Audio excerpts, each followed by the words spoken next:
देवं नमामि सोमेश्वरं स्वतन्त्रम् उमापतिं तं विजयं नमामि नमामि विघ्नेश्वरनन्दिनाथं पुत्रप्रियं तैशिरसा नमामि नमामि देवं भवदुःखशोकविनाशनं चन्द्रधरं नमामि नमामि गङ्गाधरमीशमीड्यमुमाधगं देववरं नमामि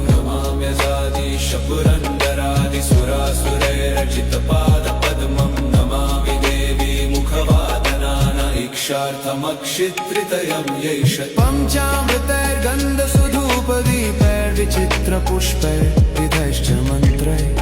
अन्नप्रकारैः सकलोपचारैः सम्पूजितं सोममहं नमामि नमामि शम्भुं पुरुषं